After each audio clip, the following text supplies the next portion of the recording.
안녕하세요. 반갑습니다. 허브경제TV의 한정관입니다. 반갑습니다. 한 주를 시작하는 일요일입니다. 우리 바로 재료 브리핑 같이 한번 살펴보도록 하겠습니다.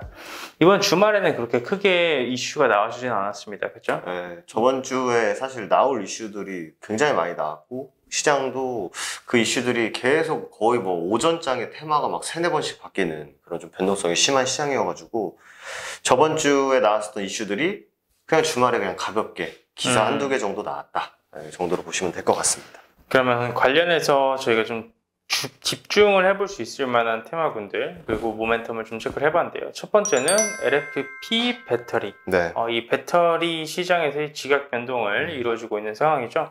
이 LFP 배터리에 대해서 저희가 이제 좀 간략하게 한번 말씀을 드릴 건데요. 이게 결국 어떻게 쉽게 한번 정 대표님께서 풀어주시겠습니까? 2차 전지의 또 전문가이시지 않으십니까? 쉽게. 일단 결론부터 말씀드리면 그 기존에 사실 뭐 우리나라 배터리 셀 업체들이나 세계 배터리 회사들이 니켈, 코발트, 알루미늄 해가지고 뭐 삼원소 배터리 해가지고 뭐 니켈, 코발트, 망간 해가지고 또 뭐 그런 배터리들이 사실 굉장히 줄을 잃었었는데 이번에 테슬라에서 갑자기 이제 리튬 인산철 배터리라고 해요. LFP 배터리가 그쪽으로 좀 바꾸겠다라고 하니 많은 기업들이 일로 방향성을 잡고 있는데 갑자기 테슬라 한마디 때문에 이쪽으로 방향성을 틀어야 되는 거 아니냐라는 것 때문에 2차전지 관련주들이 많이 좀 조정을 받았었는데 결론부터 말씀드리면 뭐 크게 걱정 안 해도 된다. 왜냐면은 원래 이 3, 4원소, 뭐 니켈, 코발트, 알루미늄, 망간 배터리는 들어가는 데가 또 정해져 있고 그리고 리튬 인산철로 들어가는 배터리는 또 정해져 있기 때문에 너무 이렇게 그러니까 물론 뭐 주가는 뭐 빠졌습니다만 그렇게 크게 뭐 개인적으로는 걱정할 게 아니지 않나 이 정도 생각이 됩니다. 그래도 이제 시장에서 한 타임 정 대표님께서 말씀을 해주신 것처럼 다른 2차전지 관련주들 또한 걱정할 필요는 없는 상황인데요.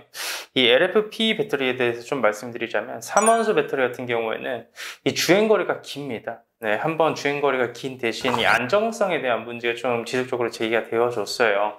하지만 이 LFP 배터리 같은 경우에는 안정성 같은 경우에는 상당히 삼원소 배터리보다는 안정적이되 주행거리는 조금 더 짧다. 그래서 안정성을 더 겸비를 해놨고 삼원소 배터리 같은 경우에는 이번에 인플레이션 이슈 때문에 이 원자재 가격이 올라가다 보니까 이 가격적인 측면에서도 LFP 배터리가 훨씬 더 매력이 있다. 그렇기 때문에 테슬라에서는 공식적으로 LFP 배터리를 이제 채택을 한 부분이고요. 장거리 주행에 필요한 이 삼원소 배터리 같은 경우에도 같이 사용을 하되 공식적으로는 LFP를 쓰겠다라고 이야기가 나와준 거예요.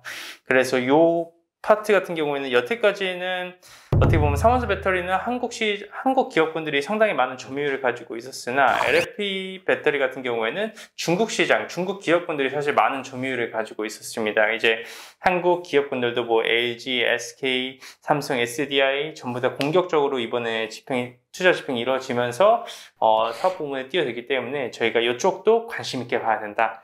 라는 말씀 좀 드리고 싶고요. 이 관련주 좀 간단하게 한번 정리를 해드리자면 뭐 파워넷, 그렇죠. 네. 그리고 좀 최근에 시장에서 많이 부각을 받아왔었던 뭐 CIS 정도, 아모그린텍, 뭐 코윈테크 요 정도 있는데 그래도 대장급으로 움직여주는 종목이 결국 파워넷이고 뭐 아모그린텍, 코윈테크도 상당히 이 기술적으로 봤었을 때 차트도 상당히 아름답죠.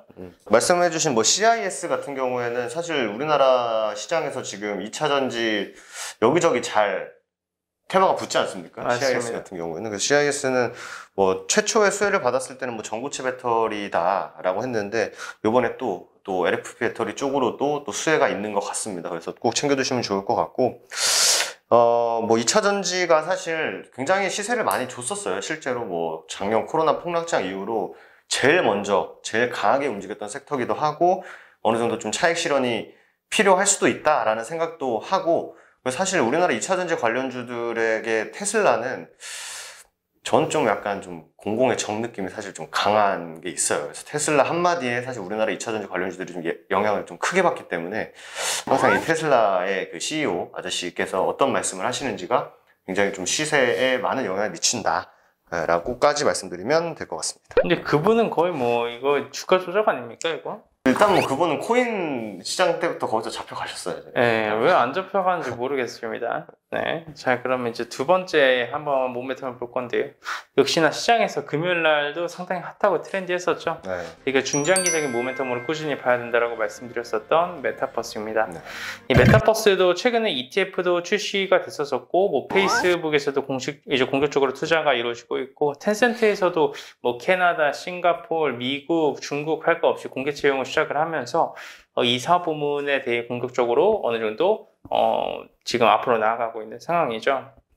그래서 정 대표님이 생각을 하시기에는 이 메타버스에 대해서는 좀 어떻게 생각을 하십니까? 일단 그 메타버스라는 게 이제 어떻게 보면 이제 가상 공간이잖아요. 맞습니다. 그래서 이제 뭐 코로나 얘기를 안 할 수가 없는데 코로나가 사실 세상을 좀 많이 바꾸는 좀 시작점이 되지 않았나 생각이 돼요. 그래서 많은 사람들이 재택근무도 하게 되고 굳이 이제 내가 맨날 아침에 눈 비비고 일어나서 회사에 출근하는 게 루틴이었는데 집에서도 뭔가 충분히 가능하네?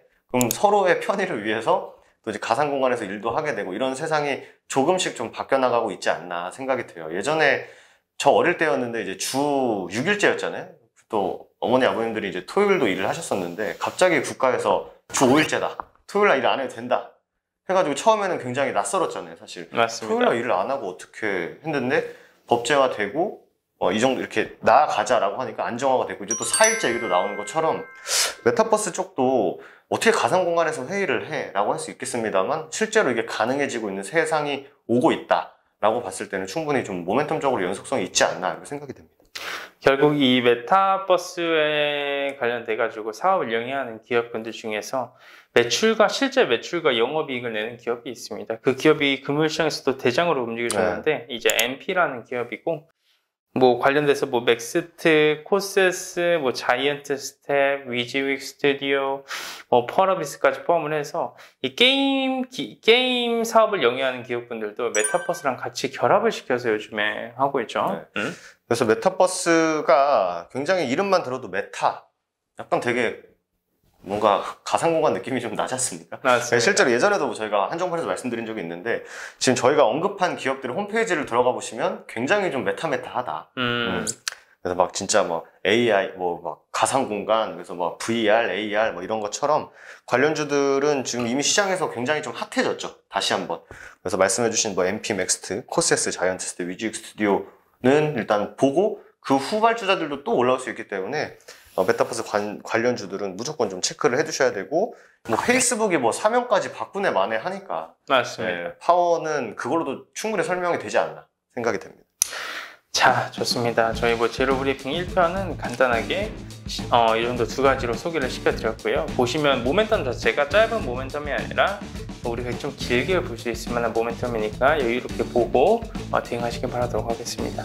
좋습니다. 오늘 제로 브리핑 1편 정도까지 하면서 마감하겠습니다. 감사합니다.